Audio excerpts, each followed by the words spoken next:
السلام علیکم ناظرین و سامعین، خوش آمدید کہتا ہوں آپ کو اپنے چینل پہ۔ گزشتہ ویڈیو میں ہم نے نبی کریم صلی اللہ علیہ وآلہ وسلم کی سیرت مبارکہ پر نظر ڈالتے ہوئے دیکھا کہ کیسے غزوہ احد کی تیاریاں شروع ہو گئی تھیں، اور اس سے پہلے یہودیوں کے خلاف ایک غزوہ کی گئی جو کہ پہلی جنگ تھی اور پہلا جہاد تھا، جو کہ غزوہ قینقاع بھی کہا جاتا ہے، جس کو جو کہ قینقاع قبیلے سے ہوا تھا۔ اس کے بعد غزوہ احد کی تیاریاں شروع کی گئی تھیں۔ تو چلیے اب دیکھتے ہیں کہ کیا ہوا۔ حضور اقدس صلی اللہ علیہ وآلہ وسلم قباء سے مدینہ منورہ پہنچنے اور صحابہ کرام سے قریشی لشکر سے مقابلے کے سلسلے میں مشورہ کیا۔ حضور صلی اللہ علیہ وآلہ وسلم کی رائے یہ تھی کہ قریش پر شہر سے باہر حملہ کرنے کے بجائے شہر میں رہ کر اپنا دفاع کیا جائے۔ چنانچہ آپ صلی اللہ علیہ وآلہ وسلم نے فرمایا، اگر تمہاری رائے ہو تو تم مدینہ میں رہ کر ہی لڑو اور ان کا مقابلہ کرو۔ ان لوگوں کو وہیں رہنے دو جہاں وہ ہیں۔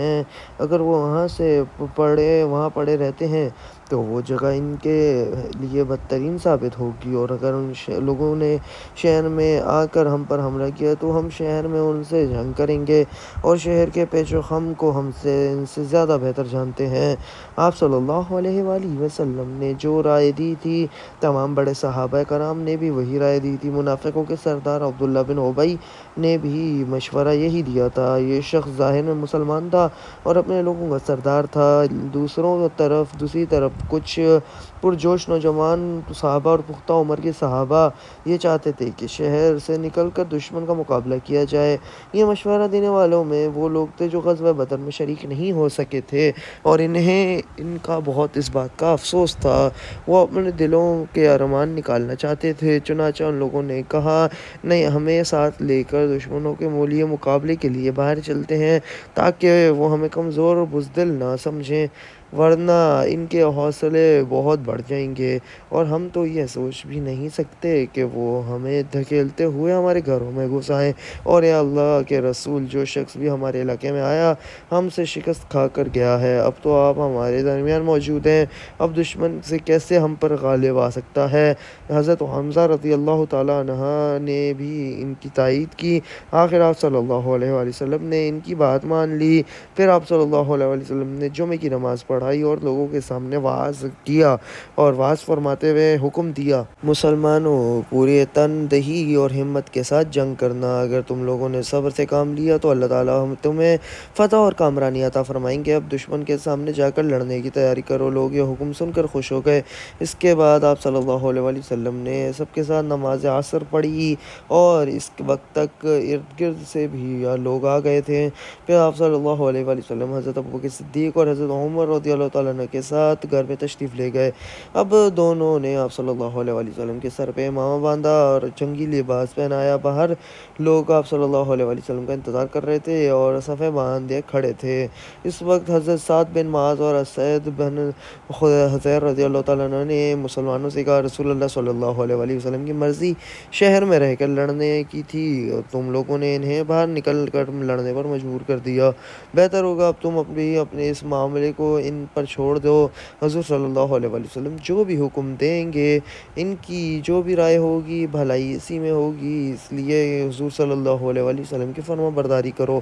باہر یہ بات ہو رہی تھی، اتنے میں حضور صلی اللہ علیہ وآلہ وسلم باہر تشریف لے آئے۔ آپ صلی اللہ علیہ وآلہ وسلم نے جنگی لباس پہن رکھا تھا، دوہری زرہ پہن رکھی تھی۔ ان زرہوں کا نام ذات فضول اور فضہ تھا۔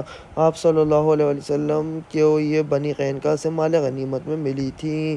ان میں سے ذات الفضول وہ زرہ ہے جو جب حضور صلی اللہ علیہ وآلہ وسلم کا انتقال ہوا تو یہ ایک یہودی کے پاس رہن رکھی ہوئی تھی۔ حضرت ابوبکر صدیق نے یہودی کی رقم ادا کر کے اسے واپس لے لیا تھا۔ زرہیں آپ صلی اللہ علیہ وآلہ وسلم نے لباس کے اوپر پہن رکھی تھیں۔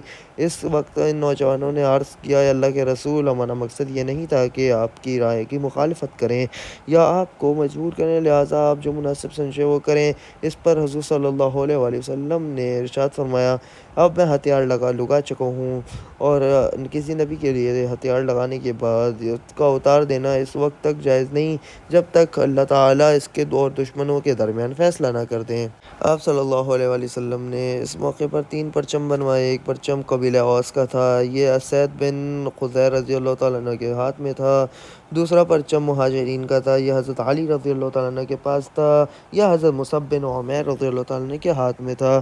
تیسرا پرچم بنو خزرج کا بنایا گیا تھا، اور یہ حباب بن منظر یا پھر حضرت سعد بن عبادہ رضی اللہ تعالیٰ عنہ کے ہاتھ میں تھا۔ اس طرح حضرت صلی اللہ علیہ وآلہ وسلم 1000 کا لشکر لے کر روانہ ہوئے۔ لشکر میں آپ صلی اللہ علیہ وآلہ وسلم کے آگے سعد بن معاذ اور سعد بن عبادہ چل رہے تھے۔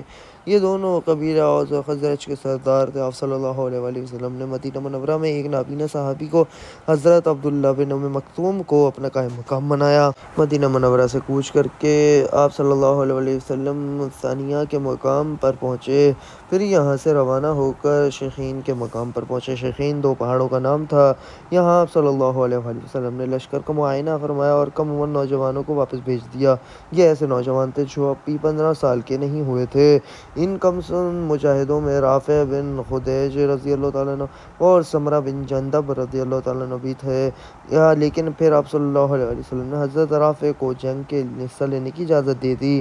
یہ دیکھ کر حضرت سمرہ بن جندب بولے کہ آپ صلی اللہ علیہ وسلم نے رافع کو اجازت دے دی جبکہ میں واپس جانے کا حکم دے دیا مجھے، حالانکہ میں رافع سے زیادہ طاقتور ہوں۔ اس پر آپ صلی اللہ علیہ وسلم نے فرمایا اچھا تو پھر تم دونوں میں کشتی ہو جائے۔ دونوں میں کشتی کا مقابلہ ہوا۔ سمرہ رضی اللہ تعالیٰ عنہ نے رافع بن خدیج کو پچھاڑ دیا، اس طرح انہیں بھی جنگ میں حصہ لینے کی اجازت دی۔ آپ صلی اللہ علیہ وسلم نے فوج کے معائنے میں سے فارغ ہوئے تو سورج غروب ہو گیا۔ حضرت زبیر رضی اللہ تعالیٰ عنہ نے اذان دی، آپ صلی اللہ علیہ وسلم نے نماز پڑھائی، پھر عشاء کا نماز ادا کی گئی۔ نماز کے بعد آپ صلی اللہ علیہ وسلم آرام فرمانے کے لیے لیٹ گئے۔ رات کے وقت پہرا دینے کے لیے 50,000 مجاہدوں کو آپ صلی اللہ علیہ وسلم نے مقرر کیا۔ ان کا سالار حضرت محمد بن مسلمہ رضی اللہ تعالیٰ عنہ کو مقرر کیا۔ یہ تمام رات اسلامی لشکر کی گرد پیر دینے لگا۔ رات کے آخری حصے میں آپ صلی اللہ علیہ وسلم شیخین سے کوچ فرما دیے اور صبح کی نماز کے وقت احد پہاڑ کے قریب پہنچ گئے۔ اسلامی لشکر نے جہاں پڑاؤ ڈالا اس مقام کا نام شوط تھا۔ آپ صلی اللہ علیہ وآلہ وسلم نے یہاں فجر کی نماز ادا کی۔ اس وقت لشکر میں عبداللہ بن ابی بن سلول بھی تھا، یہ منافق تھا۔ اس وقت اس کے ساتھ 300 جوان تھے، یہ سب کے سبھی منافق تھے۔ اس مقام پر پہنچ کر عبداللہ بن ابی نے کہا یہ ابھی آپ صلی اللہ علیہ وسلم نے میری بات نہیں مانی اور ان کم عمر نوجوان کا مشورہ مانا، حالانکہ ان کا مشورہ کوئی مشورہ ہی نہیں تھا۔ اب خود ہی ہماری رائے کے بارے میں اندازہ ہو جائے گا، ہم بلا وجہ کیوں جانے دیں، اس لیے ساتھیوں واپس چلو۔ اس طرح یہ لوگ واپس لوٹ گئے۔ وہاں حضور صلی اللہ علیہ وآلہ وسلم اس کے ساتھ 700 صحابہ تھے۔ جس روز مسلمانوں کے پاس صرف 2 گھوڑے تھے، ان میں سے ایک حضرت صلی اللہ علیہ وآلہ وسلم کا تھا اور دوسرا ابو بردہ رضی اللہ تعالیٰ عنہ کا تھا۔ شوط کے مقام سے چل کر آپ صلی اللہ علیہ وآلہ وسلم نے احد کی گھاٹی میں پڑاؤ ڈالا۔ آپ صلی اللہ علیہ وآلہ وسلم کے لیے پڑاؤ کے ڈالتے وقت اس بات کا خیال رکھا کہ پہاڑ آپ صلی اللہ علیہ وآلہ وسلم کی پشت کی طرف تھا۔ اس جگہ رات بسر کی گئی۔ پھر حضرت بلال رضی اللہ تعالیٰ عنہ نے صبح کی اذان دی۔ صحابہ رضی اللہ تعالیٰ عنہ نے صفیں باندھ کر قائم کی اور آپ صلی اللہ علیہ وآلہ وسلم نے انہیں نماز پڑھائی۔ نماز کے بعد حضور صلی اللہ علیہ وآلہ وسلم نے مسلمانوں کو خطبہ دیا۔ اس میں جہاد کے بارے میں ارشاد تھا۔ جہاد کے علاوہ حضور صلی اللہ علیہ وآلہ وسلم نے حلال روزی کمانے کے بارے میں فرمایا اور فرمایا جبریل نے میرے دل میں یہ وحی کی ہے کہ کوئی شخص اس وقت تک نہیں مرے گا جب تک کہ وہ اپنے حصے کے رزق کا ایک ایک حصہ نہ حاصل کر لیتا، چاہے کچھ دیر کے حاصل ہو، مگر اس میں سے کوئی کمی واقع نہیں ہو سکتی۔ اس لیے اپنے پروردگار سے ڈرتے رہو اور رزق کی طلب میں نیک راستے اختیار کرو۔ ایسا ہرگز نہیں ہونا چاہیے کہ رزق میں دیر لگنے کی وجہ سے تم اللہ کی نافرمانی حاصل کرو۔ آپ صلی اللہ علیہ وآلہ وسلم نے ارشاد فرمایا ایک مومن کا دوسرے مومن سے ایسا ہی رشتہ ہے جیسے سر اور بدن کا رشتہ ہوتا ہے، اگر سر میں تکلیف ہو تو سارا بدن ہی کانپنے لگتا ہے۔ اس کے بعد دونوں لشکر آمنے سامنے آ کھڑے ہوئے مشرکوں میں سے لشکر میں دائیں بائیں خالد بن ولید اور عکرمہ تھے۔ یہ دونوں حضرات اس وقت تک مسلمان نہیں ہوئے تھے۔ حضرت صلی اللہ علیہ وآلہ وسلم حضرت زبیر بن عوام کو ایک دستہ دے کر فرمایا، تم خالد بن ولید کے مقابلے میں رہنا، اس وقت تک حرکت نہ کرنا جب تک کہ میں اجازت نہ دے دوں۔ پھر آپ صلی اللہ علیہ وآلہ وسلم نے 50 تیر اندازوں کے ایک دستے پر حضرت عبداللہ بن جبیر رضی اللہ تعالیٰ عنہ امیر مقرر فرمایا اور انہیں اس درے پر متعین فرمایا جو مسلمانوں کی پشت پر تھا۔ اس درے پر 50 تیر انداز مقرر کرنے کی وجہ یہ تھی کہ پشت کی طرف سے دشمن حملہ نہ کر سکے۔ حضور صلی اللہ علیہ وآلہ وسلم نے ان 50 تیر اندازوں سے فرمایا، تم مشرکوں کے گھڑ سواروں دستوں کو تیر انداز کر کے ہم سے دور رکھنا، کہیں ایسا نہ ہو کہ پشت سے آ کر ہماری طرف حملہ کر دیں، چاہے ہمیں فتح ہو یا شکست، تم اپنی جگہ سے نہ ہلنا۔ اس کے بعد حضور اکرم صلی اللہ علیہ وآلہ وسلم نے ایک تلوار نکالی اور فرمایا، کون مجھ سے یہ تلوار لے کر اس کا حق ادا کر سکتا ہے؟ اس پر کئی صحابہ اٹھ کر آپ کی طرف لپکے، لیکن آپ صلی اللہ علیہ وسلم نے وہ تلوار انہیں نہیں دی۔ ان میں حضرت علی رضی اللہ تعالیٰ عنہ بھی تھے۔ آپ صلی اللہ علیہ وآلہ وسلم نے ان صحابہ سے فرمایا، بیٹھ جاؤ۔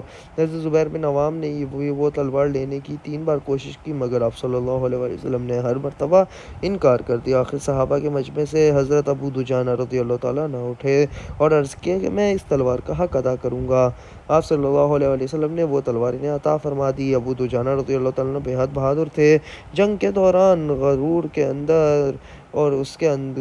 انداز میں چلا کرتے تھے، اکڑ کر، جبکہ آپ صلی اللہ علیہ وسلم نے انہیں دونوں لشکر کے درمیان اکڑ کر چلتے دیکھا تو فرمایا، یہ چال ایک ایسی چال ہے جو اللہ تعالیٰ نفرت فرماتا ہے، سوائے اس قسم کے موقعوں پر یعنی دشمنوں کا سامنا کرتے وقت یہ چال جائز ہے، تاکہ یہ ظاہر ہو کہ ایسا شخص دشمن سے ذرہ بھی نہیں خوف زدہ ہوتا اور نہ اسے دشمن کی جنگی ساز و سامان کی پرواہ ہے۔ پھر دونوں لشکر ایک دوسرے کے بالکل نزدیک آ گئے۔ اس وقت مشرکوں کے لشکر سے ایک اونٹ سوار نکلا اور مبارزت طلب کی یعنی مقابلے کے لیے للکار رہا تھا۔ اس نے 3 مرتبہ پکارا اور تب حضرت زبیر بن عوام اسلامی صفوں میں سے نکل کر اس کی طرف بڑھے۔ حضرت زبیر رضی اللہ تعالیٰ عنہ اس وقت پیدل تھے، جبکہ دشمن اونٹ پر سوار تھا۔ اس کے نزدیک پہنچتے ہی حضرت زبیر رضی اللہ تعالیٰ عنہ نے ایک دم زور سے اچھلے اور اس کی اونچائی کے برابر پہنچ گئے، ساتھ ہی انہوں نے اس کی گردن پکڑ لی۔ دونوں میں اونٹ پر ہی زور آزمائی ہونے لگی۔ ان کی زور آزمائی دیکھ کر حضرت صلی اللہ علیہ وآلہ وسلم نے ارشاد فرمایا، ان میں سے جو پہلے نیچے گرے گا وہی مارا جائے گا۔ اچانک وہ مشرک نیچے گرا اور پھر حضرت زبیر رضی اللہ تعالیٰ عنہ اس پر گرے۔ گرتے ہی انہوں نے فوراً ہی اس پر تلوار کا وار کیا اور وہ جہنم کو رسید ہو گیا۔ آپ صلی اللہ علیہ وآلہ وسلم نے حضرت زبیر رضی اللہ تعالیٰ عنہ کی تعریف کی اور ان الفاظ میں بیان کی، ہر نبی کا ایک حواری یعنی خاص ساتھی ہوتا ہے اور میرا حواری زبیر ہے۔ پھر آپ صلی اللہ علیہ وسلم نے ارشاد فرمایا، اگر اس مشرک کے مقابلے کے لیے زبیر نہ نکلتے تو میں خود نکلتا۔ ان کے بعد مشرکوں کی صفوں میں سے ایک اور شخص نکلا، جس کا نام طلحہ بن ابو طلحہ، یہ قبیلہ ابو الدار کا تھا۔ اس کے ہاتھ میں پرچم تھا۔ اس نے مبارزت طلب کی۔ اس نے بھی کئی بار مسلمانوں کو للکارا تھا۔ تب حضرت علی رضی اللہ تعالیٰ عنہ مسلمانوں کی صفوں میں سے نکل کر سامنے اس کے آ گئے۔ اب ان دونوں کے مقابلے میں شروع ہوا تو ان دونوں کے درمیان ایک دوسرے کی تلوار کے وار کیے۔ حضرت علی کا ایک وار اس کی ٹانگ پر لگا، ٹانگ کٹ گئی، وہ بری طرح گرا اور اس کے کپڑے الٹ گئے، اس طرح وہ برہنہ ہو گیا۔ وہ پکار اٹھا، میرے بھائی، میں خدا کا واسطہ دے کر تم سے رحم کی بھیک مانگتا ہوں۔ حضرت علی رضی اللہ تعالیٰ عنہ طلحہ بن ابو طلحہ کو چھوڑ کر لوٹ آیا۔ حضرت صلی اللہ علیہ وآلہ وسلم نے ان سے پوچھا، اے علی، تم نے اسے کیوں چھوڑ دیا؟ انہوں نے عرض کیا، اللہ کے رسول، اس نے مجھے خدا کا واسطہ دے کر رحم کی درخواست کی تھی۔ آپ صلی اللہ علیہ وآلہ وسلم نے فرمایا، اسے قتل کراؤ۔ چنانچہ حضرت علی رضی اللہ تعالیٰ نے گئے اور اسے قتل کر ڈالا۔ اس کے بعد مشرکوں کا پرچم اس کے بھائی عثمان بن ابو طلحہ نے لے لیا۔ اس کے مقابلے پر حضرت حمزہ رضی اللہ تعالیٰ عنہ آئے۔ انہوں نے اس کے نزدیک پہنچتے ہی تلوار کا وار کیا۔ اس کے وار سے کندھا کٹ گیا اور وہ گر پڑا اور دوسرے وار سے انہوں نے اس کا خاتمہ کر دیا۔ اب طلحہ کا بیٹا مصافح آگے بڑھا۔ اب حضرت عاصم بن ثابت بن ابو الافلاح رضی اللہ تعالیٰ عنہ نے اس پر تیر چلایا، وہ بھی ہلاک ہو گیا۔ اس کے بعد اس کا بھائی حارث میدان سے نکلا، یہ حضرت عاصم رضی اللہ تعالیٰ نے اس سے بھی طاق میں رکھ کر تیر مارا اور وہ بھی مارا گیا۔ ان دونوں کی ماں بھی لشکر میں موجود تھی، ان کا نام سلافہ تھا۔ ان دونوں کے بیٹوں نے ماں کی گود میں ہی دم توڑا۔ مرنے سے پہلے سلافہ نے پوچھا، بیٹے تم نے کس نے زخمی کیا ہے؟ اس کے ایک بیٹے نے جواب دیا، میں نے آواز اس کی سنی تھی، تیر چلانے سے پہلے اس نے کہا تھا، لے اس کو سنبھال، میں ابو الفلاح کا بیٹا ہوں۔ اس جملے سے سلافہ جان گئی کہ وہ تیر انداز حضرت عاصم بن ثابت رضی اللہ تعالیٰ ہیں، چنانچہ اس نے کہا، قسم کھائی اگر عاصم کا سر میرے ہاتھ لگا تو میں اس کی کھوپڑی پہ شراب پیوں گی۔ ساتھ ہی اس نے اعلان کیا کہ جس شخص نے عاصم بن ثابت رضی اللہ تعالیٰ کا سر کاٹ کر لائے گا میں اسے 100 اونٹ انعام دوں گی۔ حضرت عاصم رضی اللہ تعالیٰ اس جنگ میں شہید نہیں ہوئے تھے، وہ واقعہ رجیع میں شہید ہوئے تھے، جس کا ذکر اپنے وقت پر کیا جائے گا انشاءاللہ۔ ان دونوں کے قتل کے بعد ان کے بھائی کلاب بن طلحہ نے پرچم اٹھا لیا، جسے حضرت زبیر رضی اللہ تعالیٰ نے قتل کیا۔ کلاب کے بعد اس کے بھائی جلاس بن طلحہ نے پرچم اٹھایا، اس نے حضرت طلحہ بن عبید رضی اللہ تعالیٰ نے قتل کر ڈالا۔ اس طرح یہ چاروں اپنے باپ کی طرح وہیں قتل ہو گئے۔ ان کے چچا عثمان بن طلحہ اور ابو سعید بن طلحہ بھی اسی غزوہ احد میں مارے گئے تھے۔ اس کے بعد قریشی پرچم ارطوط بن شجیل نے اٹھایا، اس کے مقابلے میں حضرت علی رضی اللہ تعالیٰ عنہ آئے، وہ ان کے ہاتھوں مارا گیا۔ اس کے بعد شریح بن قارظ نے پرچم اٹھایا، وہ بھی مارا گیا۔ روایت میں ہے، یہ نہیں کہ کس کے ہاتھوں مارا گیا یہ۔ اس کے بعد پرچم ابو زید بن عمرو نے اٹھایا، اس سے حضرت قزمان رضی اللہ تعالیٰ نے قتل کیا۔ اس کے بعد ان لوگوں نے غلام ثواب نے پرچم اٹھایا، یہ ایک حبشی تھا، اس نے لڑنا شروع کیا یہاں تک کہ اس کا ایک ہاتھ کٹ گیا، یہ جلدی سے بیٹھ گیا۔ پرچم کو اپنی گردن اور سینے پر سہارے سے اٹھایا یہاں تک کہ وہ حضرت سعد بن ابی وقاص رضی اللہ تعالیٰ عنہ کے ہاتھوں قتل ہوا۔ اب عام جنگ شروع ہو گئی، دونوں لشکر ایک دوسرے پر پوری طاقت سے حملہ آور ہوئے۔ اس جنگ کے شروع ہی میں مشرکوں کے گھڑ سوار دستے نے 3 مرتبہ اسلامی لشکر پر حملہ کیا، مگر حضرت صلی اللہ علیہ وسلم نے پہاڑی کے اوپر جو تیر اندازوں کا دستہ مقرر کیا تھا وہ ہر مرتبہ تیروں کی باڑ مار کر اس دستے کو پیچھے ہٹنے پر مجبور کر دیتا تھا۔ مشرکین تینوں مرتبہ بدحواسی کے عالم میں پیچھے ہٹنے پر مجبور ہو جاتے۔ اس کے بعد مسلمانوں نے مشرکوں پر بھرپور حملہ کیا، یہ حملہ اس قدر شدید تھا کہ مشرکوں کی طاقت کو زبردست نقصان پہنچا۔ اس وقت لڑائی پورے زوروں پر تھی، مشرکوں کی عورت میں ہندہ بھی تھی، یہ ابو سفیان کی بیوی تھی، اس وقت تک اسلام یہ نہیں لائی تھی اور مسلمانوں کی سخت ترین دشمن تھی اور بہت تنگ مزاج بھی تھی۔ انہوں نے اپنے ہاتھوں میں دف لے لیا اور ان کے ساتھ دوسری عورتوں کی طرح انہوں نے بھی بجانا شروع کر دیا دف۔ اب سب مل کر دف بجانے لگیں اور گیت گانے لگیں، یہ قدم انہوں نے مردوں کا جوش دلانے کے لیے اٹھایا۔ ادھر حضرت صلی اللہ علیہ وآلہ وسلم نے ابو دجانہ رضی اللہ تعالیٰ عنہ کو جو تلوار عطا فرمائی تھی انہوں نے اس کا حق ادا کر دیا۔ حضرت زبیر رضی اللہ تعالیٰ عنہ بن عوام رضی اللہ تعالیٰ عنہ فرماتے ہیں کہ جب آپ صلی اللہ علیہ وآلہ وسلم نے اعلان فرمایا تھا اس تلوار کا حق کون ادا کرے گا تو میرے 3 مرتبہ مانگنے کے باوجود آپ صلی اللہ علیہ وآلہ وسلم نے یہ تلوار مجھے مرحمت نہیں فرمائی تھی، حالانکہ آپ صلی اللہ علیہ وآلہ وسلم کا پھوپھی ذات تھا میں۔ پھر آپ صلی اللہ علیہ وآلہ وسلم نے یہ تلوار ابو دجانہ کو دے دی تو میں نے دل میں کہا دیکھتا ہوں کہ یہ تلوار کا حق کیسے ادا کرتے ہیں۔ اس کے بعد میں نے ان سے پیچھا کرنا شروع کرا اور سائے کی طرح ان کے ساتھ رہا۔ میں نے دیکھا انہوں نے اپنے موزے میں سے ایک سرخ رنگ کا پٹی نکالی، اس پٹی پر ایک طرف لکھا تھا یہ اللہ کی مدد اور فتح قریب ہے، دوسری طرف لکھا تھا جنگ میں بزدلی شرم کی بات ہے، جو میدان سے بھاگا وہ جہنم کی آگ میں سے نہیں بچ سکتا۔ یہ پٹی نکال کر انہوں نے اپنے سر پر باندھ لی۔ جب انصاری مسلمانوں نے یہ سب دیکھا تو وہ بول اٹھے، ابو دجانہ نے موت کی پٹی باندھ لی۔ انصاریوں میں یہ بات مشہور تھی کہ جب بھی ابو دجانہ رضی اللہ تعالیٰ عنہ جب یہ پٹی باندھ لیا کرتے تھے تو پھر دشمنوں پر ایسے ٹوٹتے تھے کہ ان کے مقابلے پر کوئی ٹک نہیں سکتا تھا، چنانچہ یہ اس پٹی کے باندھنے کے بعد انہوں نے انتہائی خوفناک انداز میں جنگ شروع کر دی، وہ دشمن پر موت بن کر کر گرے، انہیں گاجر مولی کی طرح کاٹنے لگ گئے۔ دشمنوں کو اس حد تک قتل کیا کہ آخر یہ تلوار مڑ گئی اور مڑ کر درانتی جیسی ہو گئی۔ اس وقت مسلمانوں نے پکارا، ابو دجانہ نے واقعی تلوار کا حق ادا کر دیا۔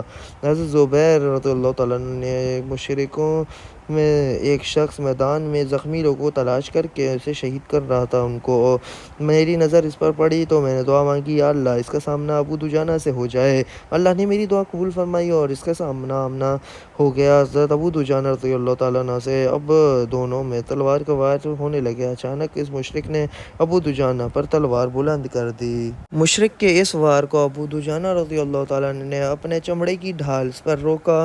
مشرک کی تلوار ان کی ڈھال میں پھنس گئی۔ بس اس موقع کا فائدہ اٹھاتے ہوئے ابو دجانہ رضی اللہ تعالیٰ عنہ نے فوراً اپنی تلوار سے اس کا کام تمام کر دیا۔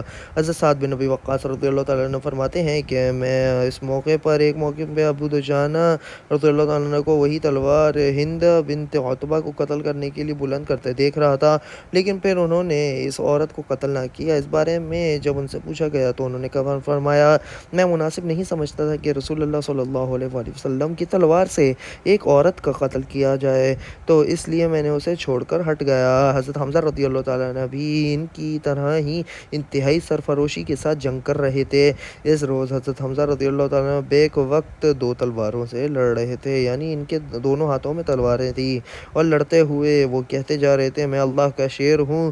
ایسے میں سبا بن عبد العزیز ان کے سامنے آ گیا، انہوں نے اسے للکارا، پھر تیزی میں سے ان کی طرف بڑھنے لگ گیا اور اس کے سر پر پہنچ کر تلوار کا وار کیا۔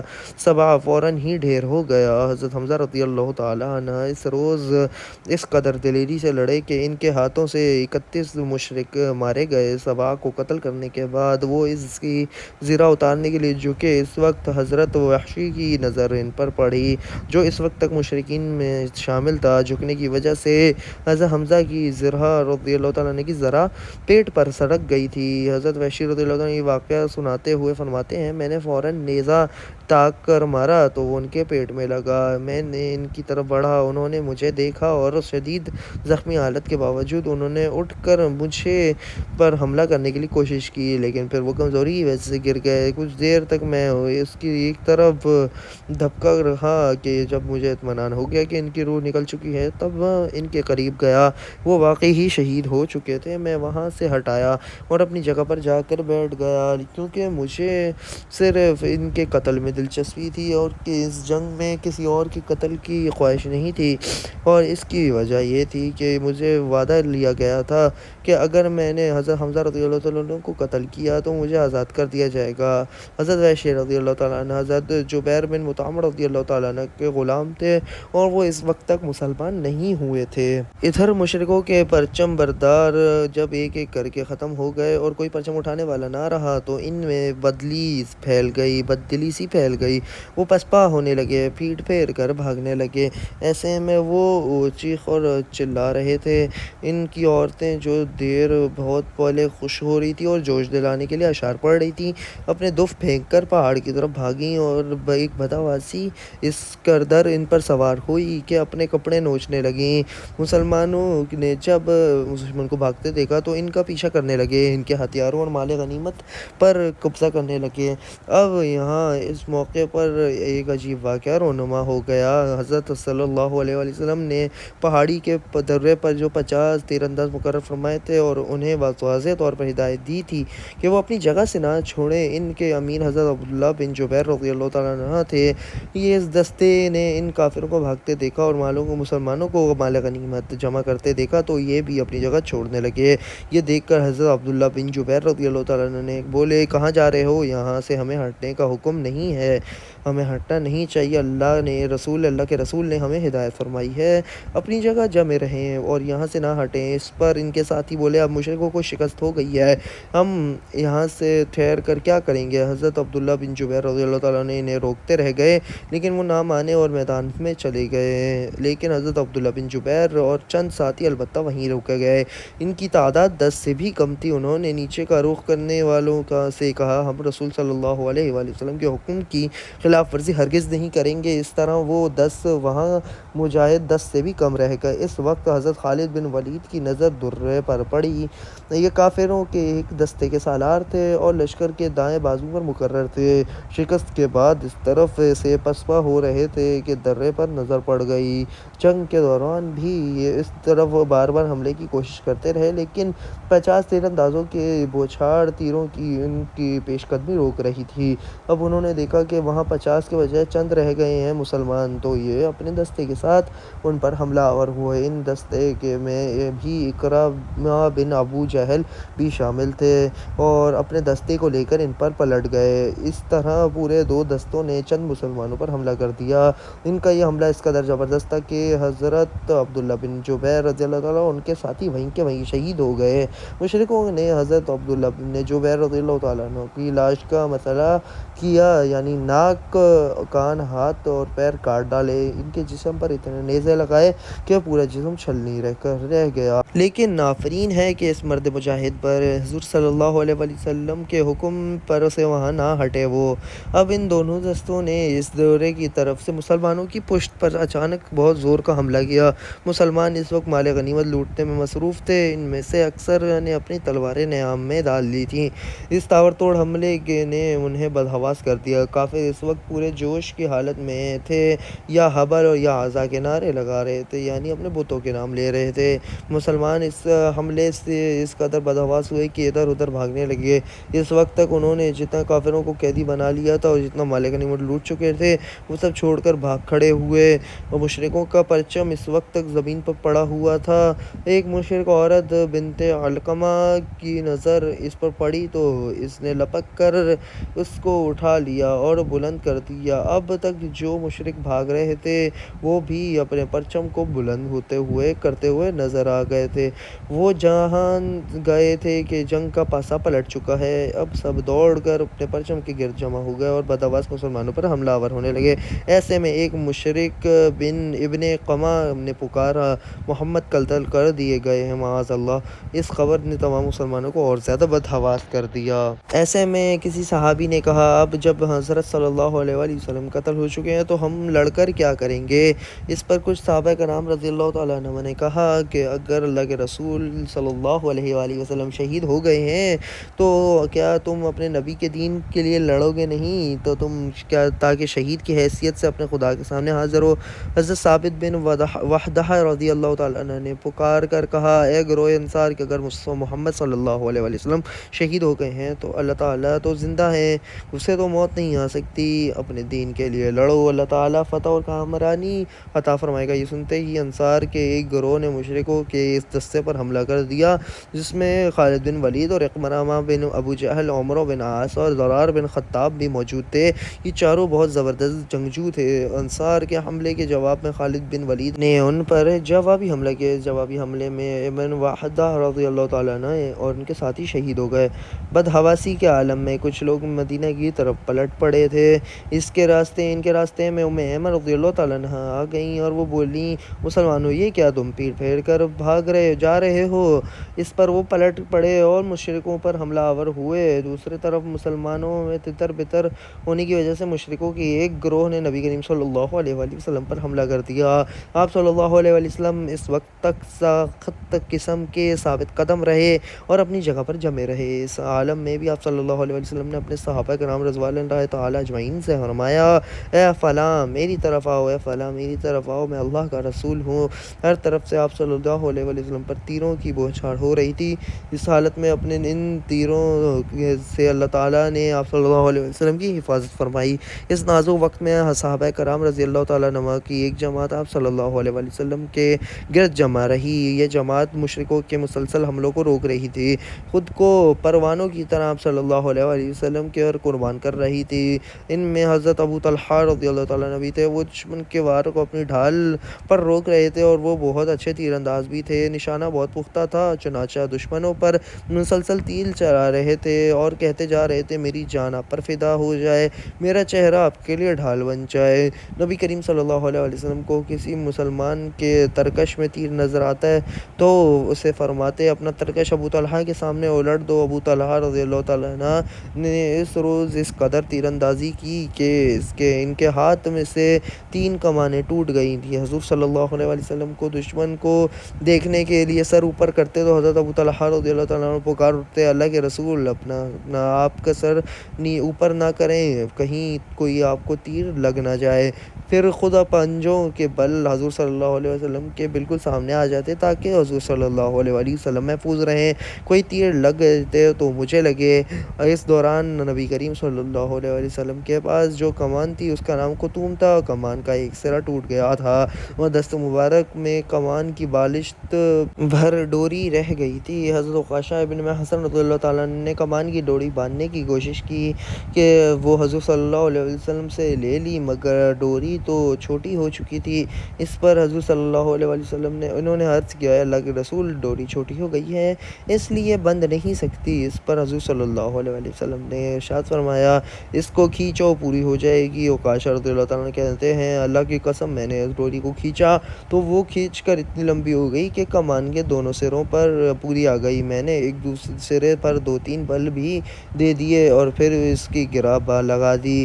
اس وقت آپ صلی اللہ علیہ وسلم کے آس پاس جو صحابہ کرام رضی اللہ تعالیٰ عنہم موجود تھے انہوں نے دشمنوں پر زبردست جنگ کی اور ان کے ساتھ حضرت سعد بن ابی وقاص رضی اللہ عنہ بھی تھے۔ یہ بہت زبردست تیر انداز تھے۔ یہ کہتے ہیں کہ نبی کریم صلی اللہ علیہ وسلم تیر اٹھا کر مجھے دے رہے تھے اور فرماتے جا رہے تھے، اے سعد تیر اندازی کرتے جاؤ، تم پر میرے ماں باپ قربان ہو جائیں۔ وہ فرماتے جا رہے تھے، حضور اکرم صلی اللہ علیہ وسلم کے ہاتھ سے مجھے ایک تیر ایسا بھی ملا جس کے سرے پر پھل تیز دار نوک نہیں تھی۔ پھر آپ صلی اللہ علیہ وسلم نے بھی دیکھ لیا کہ تیر کا پھل نہیں ہے۔ آپ صلی اللہ علیہ وسلم نے فرمایا، یہی تیر چلاؤ۔ اس پر سعد بن ابی وقاص رضی اللہ تعالیٰ عنہ نے دعا کرتے ہوئے فرمایا، اللہ یہ تیرا تیر ہے، تو اس کو دشمن کے سینے پہ پیوست کر دے۔ ساتھ ہی حضرت صلی اللہ علیہ وسلم نے فرمایا، اے اللہ سعد کی دعا کو قبول فرما، اے اللہ اس کی تیر اندازی کو درست فرما۔ پھر حضرت سعد بن ابی وقاص رضی اللہ تعالیٰ عنہ کا ترکش خالی ہو گیا، تیر ختم ہو گئے۔ تب نبی کریم صلی اللہ علیہ وسلم نے اپنا ترکش ان کے سامنے الٹ دیا۔ حضرت سعد بن ابی وقاص رضی اللہ تعالیٰ عنہ پھر تیر چلانے لگے۔ کہا جاتا ہے کہ حضرت سعد بن ابی وقاص مستحبت دعوات تھے، یعنی ان کی دعا قبول ہوا کرتی تھی۔ ایک بار حضرت سعد بن ابی وقاص رضی اللہ تعالیٰ عنہ سے پوچھا گیا، آپ کی دعائیں کوئی قبول فوراً ہو جاتی ہیں؟ انہوں نے جواب دیا کہ میں نے زندگی بھر کوئی لقمہ یہ جانے بغیر منہ تک نہیں لیا کہ یہ کہاں سے آیا، مطلب کہ یہ ہمیشہ حلال کھایا کرتے تھے۔ اس بارے میں حضور صلی اللہ علیہ وسلم کا فرمان ہے، قسم اس ذات کی جس کے قبضے میں میری جان ہے، جب بھی کوئی بندہ حرام لقمہ اپنے پیٹ میں ڈالتا ہے تو 40 دن تک کوئی دعا اس کی قبول نہیں ہوتی۔ اس سلسلے میں ایک حدیث کے الفاظ یہ ہیں، جس کا کمانا حرام ہو، جس کا پینا حرام ہو اور جس کا لباس حرام ہو، اس کی دعائیں کیسے قبول ہو سکتی ہیں؟ اس روز حضرت سعد رضی اللہ تعالیٰ عنہ نے 1000 تیر چلائے۔ ہر تیر پر حضرت صلی اللہ علیہ وسلم سے فرماتے جا رہے، تیر اندازی کرو، تم پر میرے ماں باپ قربان۔ حضرت علی رضی اللہ تعالیٰ عنہ فرماتے ہیں، میں نے نبی کریم صلی اللہ علیہ وسلم سے یہ جملہ حضرت سعد رضی اللہ تعالیٰ عنہ کے علاوہ کسی اور کے لیے نہیں سنا کہ میرے ماں باپ تم پر قربان ہوں۔ حضرت سعد رضی اللہ تعالیٰ عنہ رشتے میں حضور صلی اللہ علیہ وسلم کے ماموں لگتے ہیں، اس لیے ان کے بارے میں حضور صلی اللہ علیہ وسلم یہ بھی فرماتے تھے، یہ سعد میرے ماموں ہیں، کوئی بھی مجھے ایسا ماموں تو دکھائے۔ اس روز حضرت سعد رضی اللہ تعالیٰ عنہ کے علاوہ حضرت سہیل بن حنیف رضی اللہ تعالیٰ عنہ بھی تیر چلا کے، جو کہ اس نازک وقت میں بھی حضور صلی اللہ علیہ وسلم کے قریب رہنے والوں میں شامل تھے۔ حضرت زید بن عاصم رضی اللہ تعالیٰ عنہ کی بیوی حضرت ام عمارہ رضی اللہ تعالیٰ عنہ اس روز مجاہدوں کو پانی پلا رہی تھی۔ جب جنگ کا پانسا پلٹا، مسلمانوں کو فتح شکست میں بدلی، تو یہ اس وقت بھی زخمیوں کو پانی پلا رہی تھیں۔ حضرت ام عمارہ رضی اللہ تعالیٰ عنہ کا اصل نام نصیبہ تھا اور انہوں نے مسلمانوں کو بھاگتے دیکھا اور مشرکوں کو نبی کریم صلی اللہ علیہ وسلم کے گرد جمع ہوتے ہوئے دیکھا تو بے چین ہو گئیں۔ جلدی سے آپ صلی اللہ علیہ وسلم کے قریب پہنچی اور تلوار کے ذریعے سے دشمنوں سے لڑنے لگی۔ تلوار چلاتے چلاتے جب زخمی ہو گئیں تو تیر کمان سنبھال لیا اور مشرکوں پر تیر چلانے لگی۔ ایسے میں انہوں نے ابن قمیہ مشرک کو دیکھا اور آتے دیکھا اور وہ یہ کہتا ہوا چلا آ رہا تھا، مجھے بتاؤ محمد کہاں ہیں، اگر آج وہ بچ گئے تو سمجھو میں نہیں بچا۔ یہ کہنے سے اس کا مقصد یہ تھا کہ آج یا وہ رہیں گے یا میں رہوں گا۔ جب وہ قریب آیا تو حضرت ام عمارہ رضی اللہ تعالیٰ عنہ نے اور مصعب بن عمیر رضی اللہ تعالیٰ عنہ نے ان کا راستہ روک لیا اور اسی وقت اس نے حضرت ام عمارہ رضی اللہ تعالیٰ تعالیٰ عنہ پر حملہ کیا۔ ان کے کندھے پر زخم آ گیا۔ حضرت ام عمارہ رضی اللہ تعالیٰ عنہ نے بھی اس پر تلوار کی کئی وار کیے مگر وہ زرہیں پہنے ہوئے تھے، ان کے وار سے محفوظ رہے۔ ان کی کوششوں کو دیکھ کر نبی کریم صلی اللہ علیہ وآلہ وسلم نے ارشاد فرمایا، اللہ تمہارے گھرانے میں برکت فرمائے۔ اس پر ام عمارہ رضی اللہ عنہ نے عرض کیا، اللہ کے رسول، ہمارے لیے دعا فرمائیے کہ ہم جنت میں آپ کے ساتھ ہوں۔ آپ صلی اللہ علیہ وآلہ وسلم نے فرمایا، اے اللہ انہیں جنت میں میرا رفیق اور ساتھی بنا۔ اس وقت حضرت ام عمارہ رضی اللہ تعالیٰ عنہ نے کہا، اب مجھے اس کی پرواہ نہیں کہ میں دنیا میں مجھ پر کیا گزرتی ہے۔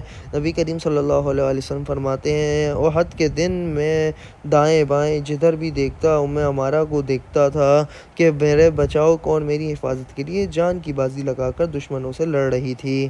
وہ غزوہ احد میں حضرت ام عمارہ رضی اللہ تعالیٰ عنہ کو 12 زخم آئے، ان میں نیزوں کے زخم بھی تھے اور تلواروں کے بھی تھے۔ اس روز حضرت ابو دجانہ رضی اللہ تعالیٰ نے بھی اپنے جسم کو نبی کریم صلی اللہ علیہ وآلہ وسلم کے لیے ڈھال بنا لیا تھا۔ جو تیر آتا وہ اس کو اپنے کمر سے روکتے، یعنی انہوں نے اپنا منہ حضور صلی اللہ علیہ وآلہ وسلم کی طرف رکھا تھا۔ اس طرح وہ تمام تیر اپنے کمر پر لے رہے تھے تاکہ حضور صلی اللہ علیہ وآلہ وسلم محفوظ رہیں۔ اس طرح ان کی کمر میں بہت سے تیر پیوست ہو گئے تھے۔ اسی طرح حضرت زیاد بن عمارہ رضی اللہ تعالیٰ عنہ بھی آپ کی حفاظت میں مردانہ وار زخم کھا رہی تھیں، یہاں تک کہ زخموں سے چور ہو کر گر پڑے اور آپ صلی اللہ علیہ وسلم نے ارشاد فرمایا، انہیں میرے قریب لاؤ۔ ان کی خوش قسمتی دیکھیے کہ انہیں آپ صلی اللہ علیہ وسلم قریب لایا گیا۔ جب انہیں زمین پر لٹایا گیا تو انہوں نے اپنا منہ اور رخسار حضور صلی اللہ علیہ وسلم کے قدموں پر رکھ دیے اور اسی حالت میں جان دے دی جس قدر مبارک موت تھی ان کی۔ اسی طرح حضرت مصعب بن عمیر رضی اللہ تعالیٰ عنہ حضور صلی اللہ علیہ وآلہ وسلم کو بچاتے ہوئے ابن قمیہ کے ہاتھوں شہید ہو گئے۔ دراصل ابن قمیہ حضرت مصعب بن عمیر رضی اللہ تعالیٰ عنہ کو حضور صلی اللہ علیہ وآلہ وسلم سمجھ رہا تھا، اس لیے کہ ان کی شکل حضور صلی اللہ علیہ وآلہ وسلم سے ملتی جلتی تھی۔ چنانچہ جب اس نے شہید کیا تو قریش کے سرداروں کو جا کر اطلاع دی کہ اس نے حضور صلی اللہ علیہ وآلہ وسلم کو شہید کر دیا، حالانکہ اس نے حضرت مصعب بن عمیر رضی اللہ تعالیٰ عنہ کو شہید کیا۔ اسی دوران ابی بن خلف رسول اللہ صلی اللہ علیہ وآلہ وسلم کی طرف بڑھا اور اس پر کہیں صحابہ اس کے راستے پر آ گئے، لیکن حضور صلی اللہ علیہ وآلہ وسلم نے ارشاد فرمایا، اسے میری طرف آنے دو۔ پھر آپ صلی اللہ علیہ وسلم یہ کہتے ہوئے اس کی طرف بڑھے، اے جھوٹے کہاں بھاگتا ہے؟ پھر حضور صلی اللہ علیہ وآلہ وسلم نے اپنے ایک صحابی کے ہاتھ سے ایک نیزہ لیا اور نیزے کی نوک ابی بن خلف کی گردن میں بہت ہی آہستہ سے چبھو دی، مطلب یہ کہ نیزہ اس قدر آہستہ چبھویا کہ اس سے خون بھی نہیں نکلا مگر اس کی ہلکی سی خراش ہی سے وہ بڑی طرح چیختا رہا، بہت بری طرح، اور وہاں سے بھاگا اور وہ کہہ رہا تھا، خدا کی قسم محمد نے مجھے مار ڈالا۔ مشرکوں نے اسے روکنے کی کوشش کی اور کہا، تو بہت چھوٹے دل کا نکلا، تیرے عقل جاتی رہی، اپنے پہلو میں تیر کے لیے پھرتا ہے، تیر اندازی کرتا ہے اور تجھے کوئی زخم بھی نہیں آیا، لیکن چیخ کتنا رہا ہے اس ایک معمولی سی خراش سے، ایسی خراش تو ہم اف بھی نہ کریں۔ اس پر ابی بن خلف نے درد سے کرہاتے ہوئے کہا، لات اور عزا کی قسم، اس وقت جس قدر مجھے شدید درد ہو رہا ہے اور تکلیف ہو رہی ہے، اگر وہ ذی المجاز کے میلے میں سارے آدمیوں پر بھی تقسیم کر دیں تو سب کے سب مر جائیں۔ دراصل بات یہ تھی کہ مکہ میں ابی بن خلف نبی کریم صلی اللہ علیہ وآلہ وسلم سے کہا کرتا تھا، اے محمد، میرے پاس ایک بہترین گھوڑا ہے، میں اسے روزانہ 12 مرتبہ چارہ کھلا کر موٹا کر رہا ہوں، اس پر سوار ہو کر میں تمہیں قتل کروں گا۔ اس کی یہ بکواس سن کر حضور صلی اللہ علیہ وآلہ وسلم اس پر فرماتے، انشاءاللہ میں خود تجھے قتل کروں گا۔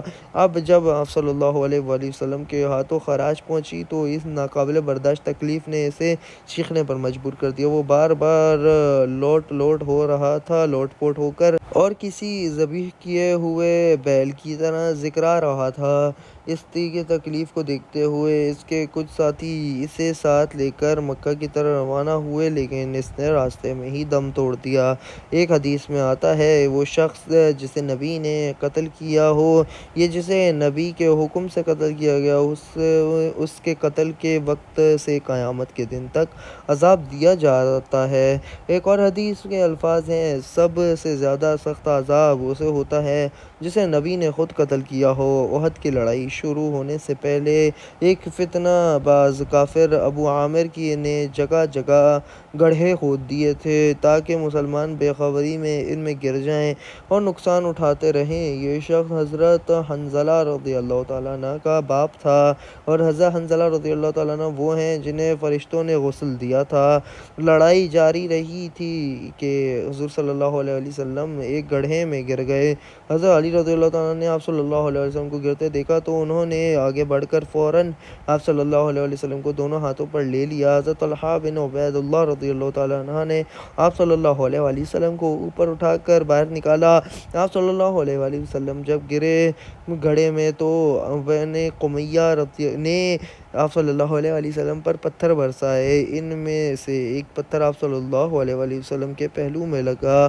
عتبہ بن ابی وقاص نے بھی آپ صلی اللہ علیہ وسلم کو پتھر مارا۔ اس کا پھینکا ہوا پتھر آپ صلی اللہ علیہ وسلم کے چہرہ انور پر لگا۔ حضور صلی اللہ علیہ وسلم کا چہرہ انور لہو لہان ہو گیا اور نچلا ہونٹ بھی پھٹ گیا۔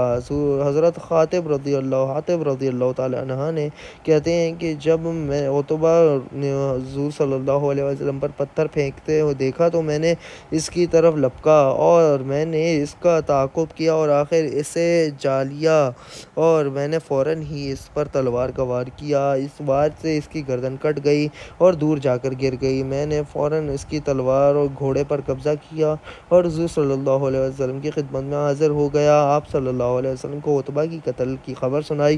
آپ صلی اللہ علیہ وسلم نے ارشاد فرمایا، اللہ تم سے راضی ہو گیا ہے، اللہ تم سے راضی ہو گیا۔ اس حملے میں حضور صلی اللہ علیہ وسلم خود لوہے کی ٹوپی بھی ٹوٹی اور چہرہ مبارک بھی زخمی ہوا۔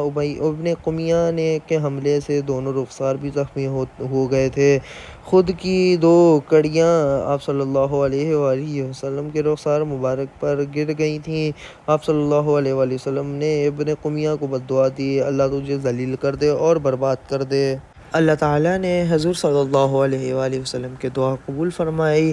اس جنگ کے بعد جب ابن قمیہ اپنے بکریوں کے گلے میں پہنچا کرتی تھی انہیں پہاڑ لے کر جاتی تھی چڑھا کرنے کے لیے، وہ بکریاں اور مینڈھوں کو گھیر گھیر کر لے جا رہی تھی کہ اچانک ایک مینڈھے نے ان پر حملہ کر دیا۔ اس کے ذریعے اسے زور سے سینگ مارا اس نے تو وہ پہاڑ سے نیچے لڑھک کر گر گیا اور اس کا جسم ٹکڑے ٹکڑے ہو گیا۔ جب نبی کریم صلی اللہ علیہ وسلم کا چہرہ مبارک زخمی ہوا اور خون بہنے لگا تو آپ صلی اللہ علیہ وسلم خون پوچھتے جاتے اور فرماتے جاتے، وہ قوم کیسے فلاح پائے گی جس نے اپنے نبی کے چہرے کو اس لیے خون سے رنگین کر دیا کہ وہ انہیں ان کے پروردگار کی طرف بلاتا ہے۔ حضور اکرم صلی اللہ علیہ وسلم کے چہرہ مبارک میں خود کی کڑیاں گھس گئی تھیں۔ حضرت ابو عبیدہ رضی اللہ تعالیٰ عنہ بن جراح نے اپنے دانتوں سے ان کڑیوں کو کھینچ کھینچ کر نکالا تھا۔ اس کوشش میں دوران ان کا اپنا سامنے کا دانت ٹوٹ گیا تھا۔ بہرحال کڑی نکل گئی، پھر انہوں نے دوسری کڑی کو اپنے دانتوں سے پکڑ کر کھینچا تو ایک دانت اور ٹوٹ گیا، تاہم کڑی نکل گئی۔ اب ہونا یہ چاہیے تھا کہ ابو عبیدہ بن جراح رضی اللہ تعالیٰ عنہ کے سامنے کے دو دانت ٹوٹ جانے کے بعد ان کا چہرہ بدنما ہو جاتا، لیکن ہوا یہ کہ وہ پہلے سے زیادہ خوبصورت ہو گیا۔ جب یہ خبر مشہور ہوئی کہ آپ صلی اللہ علیہ وسلم کو شہید کر دیا گیا ہے تو ابو عبیدہ بن جراح رضی اللہ عنہ پہلے شخص ہیں جنہوں نے آپ صلی اللہ علیہ وسلم کو زندہ سلامت دیکھا اور پکارے، اے مسلمانوں تمہیں خوشخبری ہو، رسول اللہ صلی اللہ علیہ وسلم تو یہ موجود ہیں۔ جب مسلمانوں نے حضور صلی اللہ علیہ وآلہ وسلم کو سلامت دیکھا تو پروانوں کی طرح آپ صلی اللہ علیہ وآلہ وسلم کے ارد گرد جمع ہو گئے۔ آپ صلی اللہ علیہ وآلہ وسلم ان کے ساتھ ہی ایک گھاٹی کی طرف روانہ ہوئے۔ اس وقت آپ صلی اللہ علیہ وآلہ وسلم کے ساتھ حضرت ابوبکر، حضرت عمر، حضرت علی، حضرت زبیر اور حضرت حارث بن سومہ رضی اللہ تعالیٰ عنہ بھی تھے۔ اس روز حضرت زبیر بن عوام رضی اللہ تعالیٰ عنہ نے بھی زبردست ثابت قدمی دکھائی اور آپ صلی اللہ علیہ وآلہ وسلم کی حفاظت میں موت کی بیعت کی تھی، یعنی عہد کیا تھا کہ آپ صلی اللہ علیہ وآلہ وسلم کی حفاظت میں جان دے دیں گے لیکن ساتھ نہیں چھوڑیں گے۔ آپ صلی اللہ علیہ وآلہ وسلم نے اپنے ان صحابہ کے ساتھ گھاٹی کی طرف بڑھ رہے تھے کہ عثمان بن عبداللہ ایک سیاہ اور سفید گھوڑے پر سوار آپ صلی اللہ علیہ وآلہ وسلم کی طرف بڑھا۔ وہ لوہے میں پوری طرح غرق تھا۔ آپ صلی اللہ علیہ وآلہ وسلم اس کی آواز سن کر رک گئے تھے۔ اسی وقت عثمان بن عبداللہ کے گھوڑے کو ٹھوکر لگی، وہ ایک گڑھے میں گر گیا۔ ساتھ ہی حضرت حارث بن سومہ رضی اللہ تعالیٰ عنہ اس کی طرف لپکے اور اپنی تلوار سے اس کے اوپر وار کیا۔ اس نے تلوار کا وار روکا، تھوڑی دیر دونوں طرف سے تلوار چلتی رہی، پھر اچانک حضرت حارث رضی اللہ تعالیٰ عنہ نے اس کے پیر کی طرف تلوار ماری، وہ زخم کھا کر بیٹھ گیا۔ حضرت حارث رضی اللہ تعالیٰ عنہ نے ایک بھرپور وار کر کے اس کا خاتمہ کر دیا۔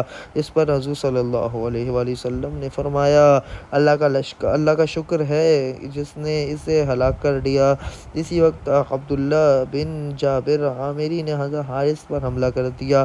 اس کی تلوار حضرت حارث رضی اللہ تعالیٰ عنہ کے کندھے پر لگی، کندھا زخمی ہو گیا۔ ان لمحات میں حضرت ابو دجانہ رضی اللہ تعالیٰ عنہ نے عبداللہ بن جابر پر حملہ کر دیا اور اپنی تلوار سے اسے ذبح کر ڈالا۔ مسلمان حضرت حارث رضی اللہ عنہ کو اٹھا کر لے گئے تاکہ ان کی مرہم پٹی کی جا سکے۔ حضرت صلی اللہ علیہ وآلہ وسلم نے ان کو اس چٹان کے اوپر جانے کا ارادہ فرمایا جو گھاٹی کے اندر ابھری ہوئی تھی، لیکن زخموں سے خون نکل جانے اور زرہوں کی بوجھ کی وجہ سے آپ صلی اللہ علیہ وآلہ وسلم چڑھ نہ سکے۔ یہ دیکھ کر حضرت طلحہ رضی اللہ تعالیٰ عنہ آپ صلی اللہ علیہ وآلہ وسلم کے سامنے بیٹھ گئے اور آپ صلی اللہ علیہ وسلم کو کندھوں پر بٹھا کر چٹان کے اوپر لے گئے۔ اس وقت آپ صلی اللہ علیہ وآلہ وسلم نے فرمایا، طلحہ کے اس نیک عمل کی وجہ سے اس پر جنت واجب ہو گئی ہے۔ ان کی ایک ٹانگ میں لنگڑاہٹ تھی جبکہ حضرت صلی اللہ علیہ وآلہ وسلم کو کندھوں پر اٹھا کر چلتے جا رہے تھے تو لنگڑاہٹ تھی۔ اب ان کی کوشش یہ تھی کہ لنگڑاہٹ نہ ہو تاکہ حضور صلی اللہ علیہ وآلہ وسلم کو تکلیف نہ ہو۔ آپ صلی اللہ علیہ وآلہ وسلم کو کندھوں پر اٹھا کر چلنے کی برکت سے ان کی لنگڑاہٹ دور ہو گئی۔ اس وقت تک جنگ کی یہ خبریں مدینہ منورہ میں پہنچ چکی تھیں، لہٰذا وہاں سے عورتیں میدان احد کی طرف چل پڑیں۔ ان میں حضرت فاطمہ رضی اللہ تعالیٰ عنہ بھی تھی۔ انہوں نے آپ صلی اللہ علیہ وآلہ وسلم کو زخمی دیکھا تو بے اختیار آپ صلی اللہ علیہ وآلہ وسلم سے لپٹ گئیں۔ پھر انہوں نے آپ صلی اللہ علیہ وآلہ وسلم کے زخموں کو دھویا۔ حضرت علی رضی اللہ تعالیٰ عنہ پانی ڈالنے لگے لیکن زخموں سے خون زیادہ بہنے لگا۔ تب حضرت فاطمہ رضی اللہ تعالیٰ عنہ نے اپنا چادر کا ایک ٹکڑا پھاڑ دیا اور اس کو جلایا، اور جب وہ جل کر راکھ ہو گیا تو وہ راکھ انہوں نے آپ صلی اللہ علیہ وآلہ وسلم کے زخموں پر سے بھر دی۔ اس طرح آپ صلی اللہ علیہ وآلہ وسلم کے زخموں سے خون بہنا کا سلسلہ رکا۔ حضور صلی اللہ علیہ وآلہ وسلم جب اس چٹان پر پہنچے تو دشمن کی ایک جماعت پہاڑ کے اوپر پہنچ گئی۔ اس جماعت میں خالد بن ولید بھی تھے۔ حضور صلی اللہ علیہ وآلہ وسلم نے دشمنوں کو دیکھ کر فرمایا، اے اللہ، ہماری طاقت اور قوت صرف تیری ہی ذات ہے۔ اس وقت حضرت عمر رضی اللہ تعالیٰ عنہ نے مہاجرین کی ایک جماعت کے ساتھ ان لوگوں کا مقابلہ کیا اور انہیں پیچھے دھکیل کر پہاڑ کے نیچے اترنے پر مجبور کر دیا۔ اس کے بعد آپ صلی اللہ علیہ وآلہ وسلم نے ظہر کی نماز ادا کی۔ کمزوری کی وجہ سے یہ نماز بیٹھ کر ادا فرمائی۔ اس لڑائی میں حضرت طلحہ رضی اللہ تعالیٰ عنہ کے جسم پر تقریباً 70 زخم آئے۔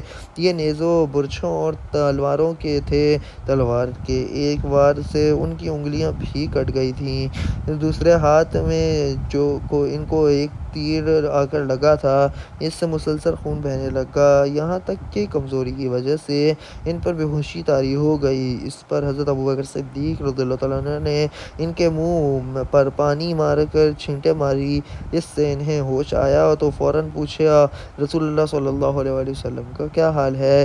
حضور صلی اللہ علیہ وآلہ وسلم کا کیا حال ہے؟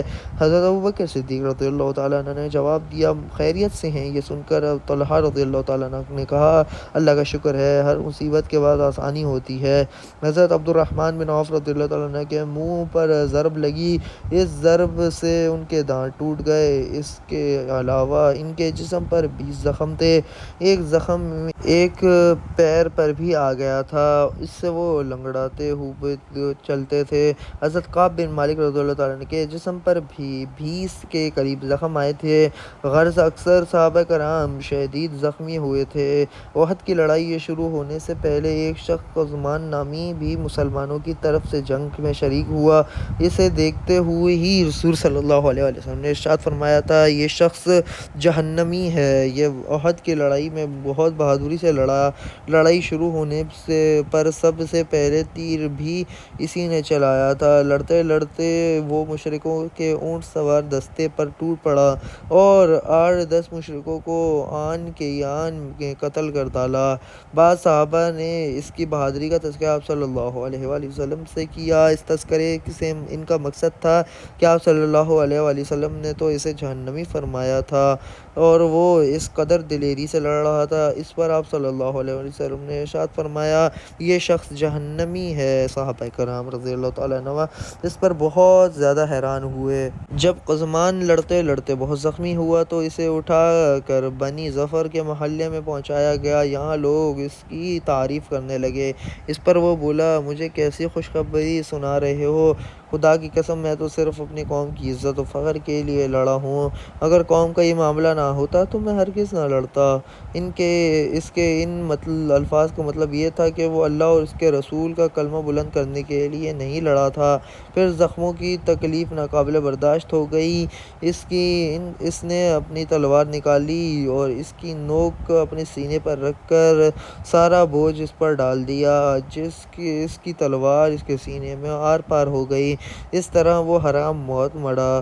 اسے اس طرح مرتے دیکھ کر ایک شخص دوڑ کر نبی کریم صلی اللہ علیہ وآلہ وسلم کی خدمت میں حاضر ہوا اور بولا میں گواہی دیتا ہوں کہ آپ اللہ کے رسول ہیں۔ آپ نے دریافت فرمایا کیا ہوا؟ جواب میں اس نے کہا آپ نے جس شخص کے بارے میں فرمایا تھا کہ وہ جہنمی ہے اس نے خودکشی کر لی۔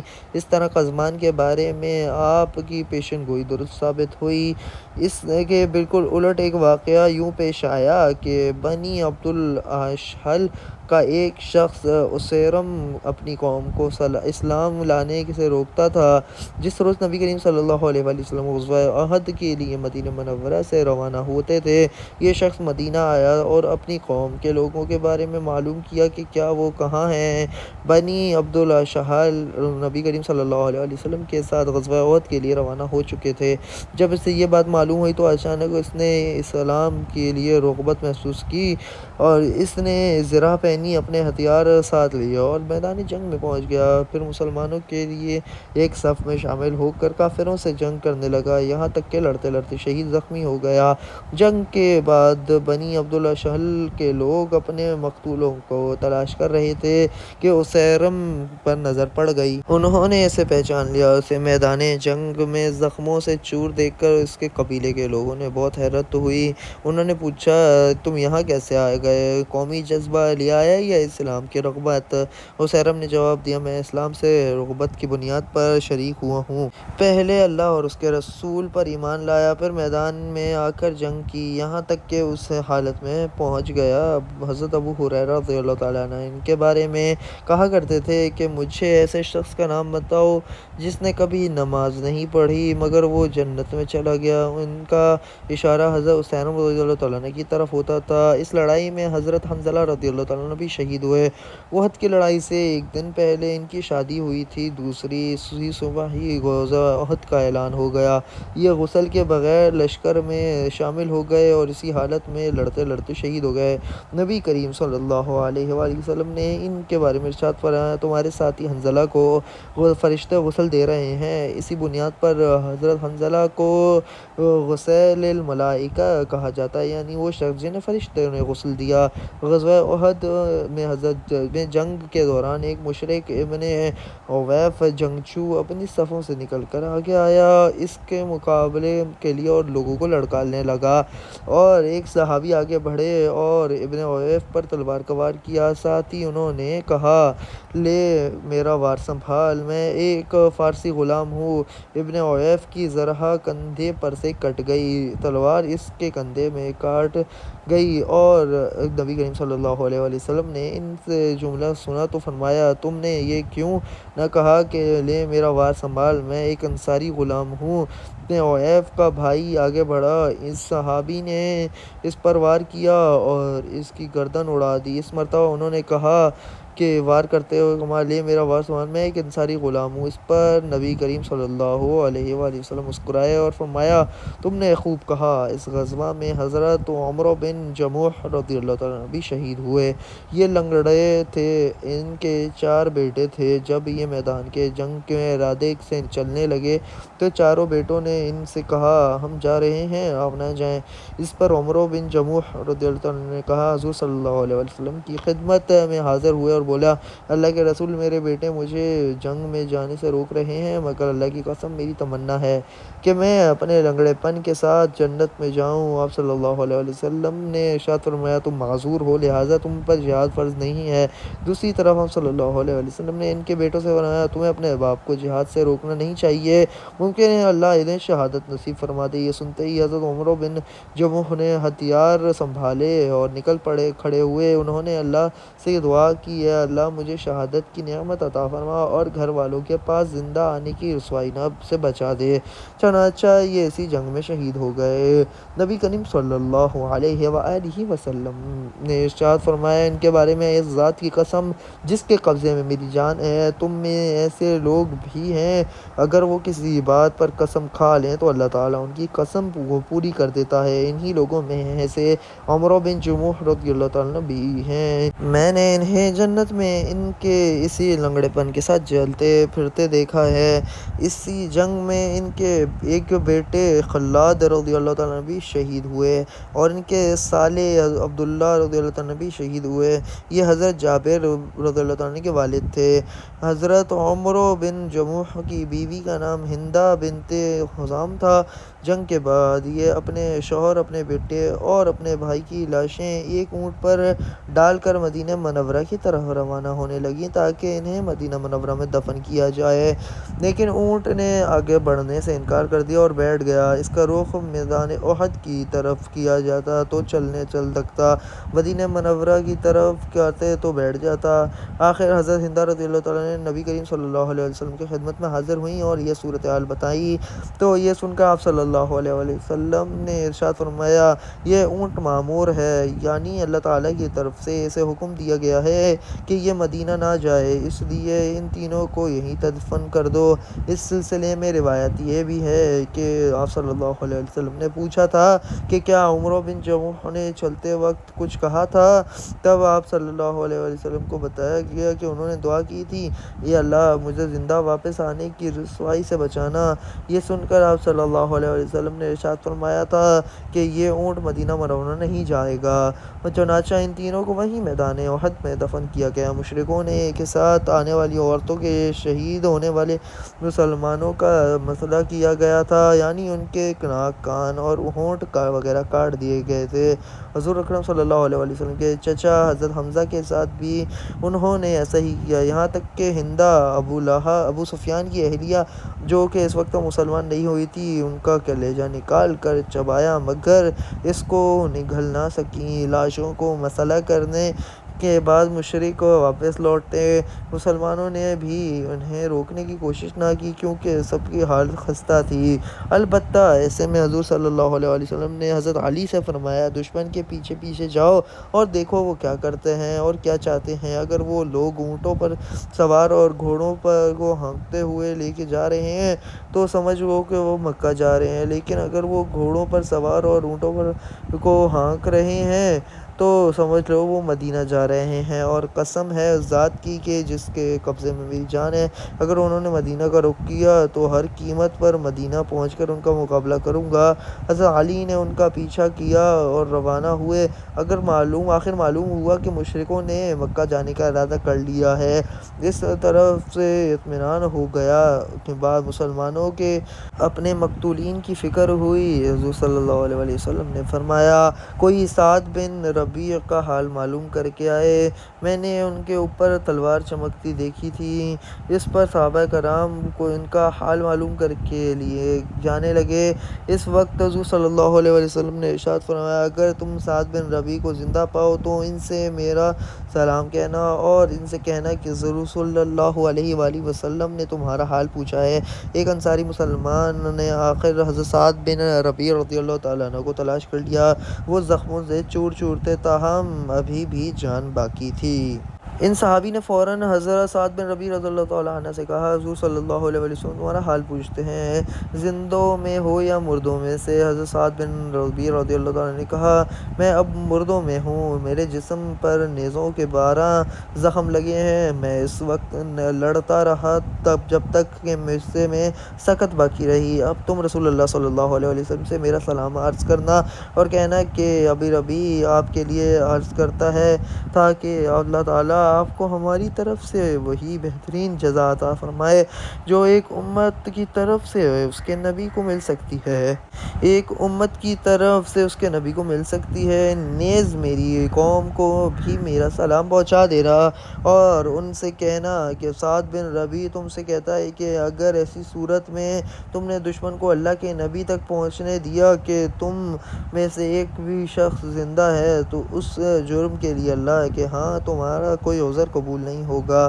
یہ کہنے کے چند لمحے بعد ہی ان کی روح نکل گئی۔ وہ انصاری صحابی اس کے بعد رسول اللہ صلی اللہ علیہ وسلم کے پاس حاضر ہوئے اور سعد بن ربیع کے بارے میں بتایا۔ تب آپ صلی اللہ علیہ وسلم نے ان کے بارے میں ارشاد فرمایا، اللہ تعالیٰ سعد پر رحمت فرمائے، اس نے صرف اللہ اور رسول کے لیے زندگی میں بھی اور مرتے وقت بھی دونوں حالتوں میں خیر خواہی ہی کی ہے۔ حضرت سعد بن ربیع کی 2 صاحبزادیاں تھیں۔ ان کی ایک صاحبزادی حضرت ابوبکر صدیق رضی اللہ تعالیٰ عنہ کی خلافت کے زمانے میں ایک مرتبہ ان سے ملنے کے لیے آئیں۔ آپ نے ان کے لیے چادر بچھا دی۔ ایسے میں حضرت عمر رضی اللہ تعالیٰ عنہ تشریف لے آئے۔ انہوں نے حضرت ابوبکر صدیق سے پوچھا، یہ خاتون کون ہے؟ حضرت ابوبکر صدیق نے کہا، یہ اس شخص کی بیٹی ہے جو مجھ سے اور تم سے بہتر ہے۔ حضرت عمر رضی اللہ تعالیٰ عنہ نے پوچھا، اے خلیفہ رسول وہ کون شخص تھا؟ آپ نے فرمایا کہ وہ شخص وہ تھا جو سبقت کر کے جنت میں پہنچ گیا اور تم رہ گئے۔ یہ سعد بن ربیع کی صاحبزادی ہیں۔ اس کے بعد نبی کریم صلی اللہ علیہ وسلم اپنے چچا حضرت حمزہ رضی اللہ تعالیٰ عنہ کی تلاش کے لیے نکل گئے۔ اس وقت ایک شخص نے عرض کیا، میں نے انہیں چٹانوں کے قریب دیکھا ہے، وہ اس وقت کہہ رہے تھے کہ میں اللہ کا شعر ہوں اور اللہ کے رسول کا شعر ہوں۔ اس کے بتانے پر آپ صلی اللہ علیہ وسلم نے ان چٹانوں کے پاس جائے، وہاں اس شخص نے حضرت حمزہ رضی اللہ تعالیٰ عنہ کو دیکھا تھا۔ آخر وادی کے درمیان حضور صلی اللہ علیہ وسلم اپنے چچا کی لاش نظر آئی۔ حالت یہ تھی کہ ان کا پیٹ چاک تھا اور ناک کان کاٹ دیے گئے تھے۔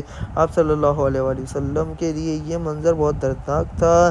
آپ نے فرمایا، اس جیسا تکلیف دہ منظر میں نے کبھی نہیں دیکھا۔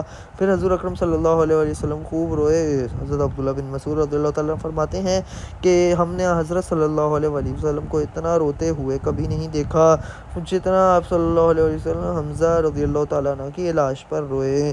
اس کے بعد نبی کریم صلی اللہ علیہ وآلہ وسلم نے زبیر رضی اللہ تعالیٰ عنہ سے فرمایا، اپنی والدہ کو اس طرف نہ آنے دینا، وہ پیارے چچا کی نوش دیکھنے نہ پائیں گی۔ حضرت زبیر رضی اللہ تعالیٰ عنہ کی والدہ کا نام حضرت صفیہ رضی اللہ تعالیٰ عنہ تھا۔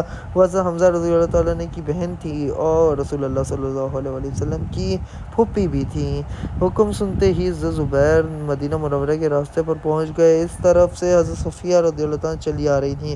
وہ انہیں دیکھتے ہی بولے، ماں آپ واپس چلی جائیں۔ اس پر حضرت صفیہ رضی اللہ تعالیٰ عنہ نے بیٹے کے سینے پر ہاتھ مارا اور فرمایا، کیوں چلی جاؤں؟ مجھے معلوم ہے کہ میرے بھائی کی لاش کا مسئلہ کیا گیا ہے، مگر یہ سب خدا کی راہ میں ہوا ہے، میں انشاءاللہ صبر کا دامن نہیں چھوڑوں گی۔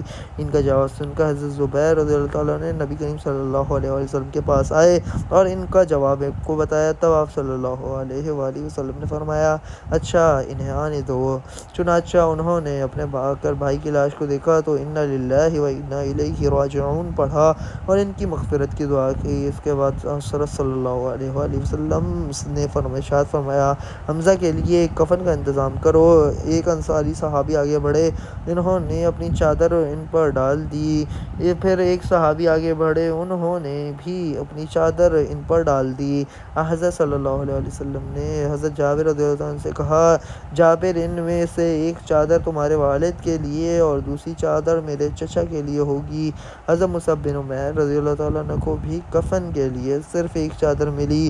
وہ چادر اتنی چھوٹی تھی کہ سر ڈھانکا جاتا تو پاؤں کھل جاتے، پاؤں ڈھانکا جاتا تو سر کھل جاتا تھا۔ آپ صلی اللہ علیہ وسلم نے ارشاد فرمایا، سر کو چادر سے ڈھانپ دو اور پیروں پر گھاس ڈال دو۔ یہ مصعب بن عمیر رضی اللہ تعالیٰ عنہ وہ تھے جو اسلام لانے سے پہلے قیمتی لباس پہنتے تھے۔ ان کا لباس خوشبوؤں سے مہکا کرتا تھا۔ آج ان کی میت کے لیے پورا کفن بھی میسر نہیں تھا۔ باقی شہداء کو اسی طرح کفن دیا گیا، ایک ایک چادر میں دو دو تین تین لاشوں کو لپیٹ کر ایک ہی قبر میں دفن کیا گیا۔ پھر آپ صلی اللہ علیہ وسلم نے شہداء کی نماز جنازہ ادا فرمائی۔ غزوہ احد کی شہداء میں حضرت عبداللہ بن حجش رضی اللہ تعالیٰ عنہ بھی تھے۔ انہوں نے ایک دن پہلے ہی دعا کی تھی، اے اللہ کل کسی بھی بہت طاقتور آدمی سے میرا مقابلہ ہو جو مجھے قتل کرے، پھر میری لاش کا مسئلہ کرے، پھر میں قیامت میں تیرے سامنے حاضر ہوں تو مجھے سے پوچھے، عبداللہ تیری ناک اور کان کس وجہ سے کاٹ دیے گئے؟ تو میں کہوں گا کہ تیرے اور تیرے رسول کی اطاعت کی وجہ سے، اور اس وقت اللہ تعالیٰ فرمائے تو نے سچ کہا۔ چنانچہ یہ اس لڑائی میں شہید ہوئے اور ان کی لاش کا مسئلہ کیا گیا۔ لڑائی کے دوران ان کی تلوار ٹوٹ گئی تھی۔ تب حضور صلی اللہ علیہ وآلہ وسلم نے انہیں کھجور کی ایک شاخ عطا فرمائی اور وہ ان کے ہاتھوں میں جاتے ہی تلوار بن گئی اور اسی کے ساتھ لڑتے رہے۔ اس جنگ میں حضرت جابر کے والد عبداللہ بن عمر رضی اللہ تعالیٰ عنہ بھی شہید ہوئے۔ ان کے چہرے پر زخم آیا، اس زخم کی وجہ سے جب ان کا آخری وقت آیا تو ان کا ہاتھ اس زخم پر تھا۔ جب ان کی لاش اٹھائی گئی تو ہاتھ کو زخم پر سے اٹھایا گیا تو زخم سے خون جاری ہو گیا۔ اس پر ان کے ہاتھ کو پھر زخم پر رکھ دیا گیا، جو ہی ہاتھ رکھا گیا تو خون بند ہو گیا۔ حضرت عبداللہ بن عمر اور حضرت عمر بن جموح رضی اللہ تعالیٰ عنہ کو ایک ہی قبر میں دفن کیا گیا۔ کافی مدت بعد احد کے میدان میں سیلاب آ گیا، اس سے وہ قبر کھل گئی اور لوگوں نے دیکھا کہ ان دونوں لاشوں میں ذرا بھی فرق نہیں آیا تھا، بالکل تر و تازہ تھی، یوں لگتا تھا کہ جیسے ابھی کل ہی دفن کی گئی ہوں۔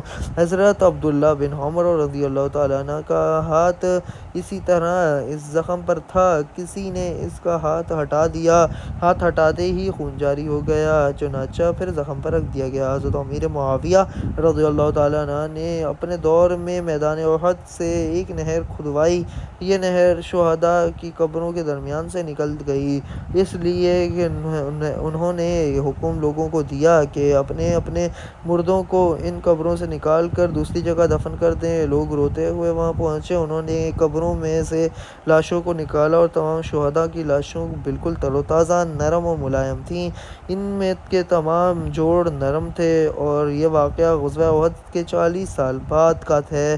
حضرت حمزہ رضی اللہ تعالیٰ عنہ کی لاش نکالنے کے لیے ان کی قبر کھودی جا رہی تھی تو تو ان کے پاؤں میں کدال لگ گیا تھا۔ کدال کا لگنا تھا کہ حضرت حمزہ رضی اللہ تعالیٰ عنہ کے پاؤں سے خون جاری ہو گیا، گویا ان کا جسم اس طرح تر و تازہ تھا جیسے کسی زندہ انسان کا ہوتا ہے، یہاں تک کہ خون بھی خشک نہیں ہوا تھا اور خون شریانوں میں اس طرح جاری تھا کہ ذرا سی کدال لگتے ہی پیر سے جاری ہو گیا۔ دوسری یہ بات سامنے آئی کہ ان لاشوں سے مشک جیسی مہک آ رہی تھی۔ یہ واقعہ غزوہ احد کے تقریباً 50 سال بعد کا ہے، جبکہ مدینہ منورہ کی مٹی اس قدر شور و نمکیات والی ہے کہ پہلی ہی رات لاش میں تبدیلی کا عمل شروع ہو جاتا ہے۔ معلوم ہوا جس طرح زمین انبیاء کے جسموں کو تبدیل کوئی نہیں کر سکتی، اسی طرح شہداء کے جسم بھی سلامت رہتے ہیں۔ اس طرح حضرت خارجہ بن زید رضی اللہ تعالیٰ عنہ اور حضرت سعد بن ابی ربیعہ رضی اللہ تعالیٰ عنہ کو ایک قبر میں دفن کیا گیا تھا۔ یہ ان کے چچا زاد بھائی تھے۔ بعض لوگ اپنے شہداء کو احد سے مدینہ منورہ لے گئے تھے، لیکن حضور اکرم صلی اللہ علیہ وآلہ وسلم نے حکم دیا تھا کہ انہیں واپس لایا جائے اور مدینہ احد میں ہی میں دفن کیا جائے۔ پھر آپ صلی اللہ علیہ وآلہ وسلم نے غزوہ احد کے شہداء کے بارے میں فرمایا، میں ان سب کا گواہ ہوں، جو زخم بھی کسی کو اللہ تعالیٰ کے راستے میں لگا ہے، اللہ تعالیٰ قیامت کے دن اس زخم کو دوبارہ ایسی حالت میں پیدا فرمائیں گے کہ اس کا رنگ خون کے رنگ سا ہوگا اور اس کی خوشبو مشک جیسی ہوگی۔ غزوہ احد میں شہید ہونے والے صحابی میں حضرت جابر رضی اللہ تعالیٰ عنہ کے والد عبداللہ رضی اللہ تعالیٰ عنہ بھی تھے۔ حضور صلی اللہ علیہ وآلہ وسلم حضرت جابر رضی اللہ تعالیٰ عنہ سے فرمایا، اے جابر، کیا میں تمہیں ایک بات نہ بتاؤں؟ اور وہ یہ کہ جب بھی اللہ تعالیٰ کسی شہید سے کلام فرماتا ہے تو یہ تو پردوں میں سے کلام فرماتا ہے، لیکن اس ذات حق نے تمہارے باپ سے روبرو کلام فرمایا اور فرمایا، مجھ سے مانگو میں عطا کروں گا۔ انہوں نے کہا، اے باری تعالیٰ، مجھے پھر دنیا میں لوٹا دیا جائے تاکہ وہاں پہنچ کر میں ایک بار پھر تیری راہ میں قتل ہو سکوں۔ اس پر اللہ تعالیٰ نے فرمایا، میری عادت کے خلاف ہے کہ میں مردوں کو دوبارہ دنیا میں لوٹاؤں۔ انہوں نے عرض کیا، پروردگار، جو لوگ میرے پیچھے دنیا میں باقی ہیں ان تک یہ بات پہنچا دے کہ یہاں شہداء کو کیسے کیسے انعامات سے نوازا جاتا ہے۔ اس پر اللہ تعالیٰ نے یہ آیات نازل فرمائی، اور اے مخاطب، جو لوگ اللہ کی راہ میں قتل کیے گئے انہیں مردہ مت خیال کرو، بلکہ وہ لوگ زندہ ہیں اور اپنے پروردگار کے مقرب ہیں، انہیں رزق بھی ملتا ہے۔ اور حضرت صلی اللہ علیہ وآلہ وسلم بنی دینار کی ایک عورت کے پاس پہنچے۔ اس عورت کا شوہر، باپ اور بھائی اس غزوہ میں شہید ہوئے تھے۔ اس روایت کے مطابق ان کا بیٹا بھی شہید ہوا تھا۔ جب لوگوں نے انہیں یہ خبر سنائی تو انہوں نے فوراً پوچھا، رسول اللہ صلی اللہ علیہ وآلہ وسلم کا کیا حال ہے؟ لوگوں نے بتایا، اللہ کا شکر ہے، آپ بخیر و عافیت سے ہیں۔ اس پر عورت نے کہا، میں آپ کو اپنی آنکھوں سے دیکھ لوں؟ پھر جب انہوں نے آپ صلی اللہ علیہ وآلہ وسلم کو آتے دیکھ لیا تو بولی، آپ خیریت سے ہیں؟ تو ہر مصیبت ہے، یعنی اب کسی غم کی کوئی اہمیت نہیں۔ غزوہ احد میں قتادہ بن نعمان رضی اللہ تعالیٰ عنہ کی آنکھ میں زخم آ گیا تھا، یہاں تک کہ آنکھ ڈیلے سے باہر نکل کر لٹک گئی تھی۔ لوگوں نے اسے کاٹ ڈالنا چاہا اور اس کے بارے میں رسول اکرم صلی اللہ علیہ وآلہ وسلم سے پوچھا۔ آپ صلی اللہ علیہ وآلہ وسلم نے فرمایا، کاٹو نہیں۔ پھر انہیں اپنے پاس بلایا اور ان کی آنکھ میں اپنے ہاتھ مبارک لے کر ہتھیلی سے اس کی جگہ پر رکھ دی اور پھر یہ دعا فرمائی، اللہ ان کی آنکھ کو ان کے حسن اور خوبصورتی کا ذریعہ بنا دے۔ چنانچہ یہ دوسری آنکھ سے بھی زیادہ خوبصورت اور تیز ہو گئی۔ حضرت قتادہ رضی اللہ تعالیٰ عنہ کو کبھی آنکھ کی تکلیف تو ہوتی تو دوسری میں ہوتی، اس آنکھ میں اس تکلیف کا کوئی اثر نہ ہوتا۔ ایک اور صحابی کی گردن میں تیر آ کر پیوست ہو گیا تھا، پھر وہ فوراً حضور صلی اللہ علیہ وآلہ وسلم کی خدمت میں حاضر ہوئے۔ آپ صلی اللہ علیہ وآلہ وسلم نے ان کے زخم پر اپنا لعاب دہن لگا دیا، زخم فوراً ٹھیک ہو گیا۔ غزوہ احد میں اسلامی لشکر کا جھنڈا حضرت مصعب بن عمیر رضی اللہ تعالیٰ عنہ کے ہاتھ میں تھا۔ جنگ کے دوران ان کا دایاں ہاتھ کٹ گیا تھا تو انہوں نے جھنڈا بائیں ہاتھ میں پکڑ لیا۔ جب وہ بھی کٹ گیا تو دونوں کٹے ہوئے بازوؤں سے جھنڈے کو تھام لیا، اور پھر اس وقت وہ یہ آیت تلاوت فرما رہے تھے، اور محمد صلی اللہ علیہ وآلہ وسلم ہی تو ہیں، اس سے پہلے اور بہت بھی رسول گزر چکے ہیں۔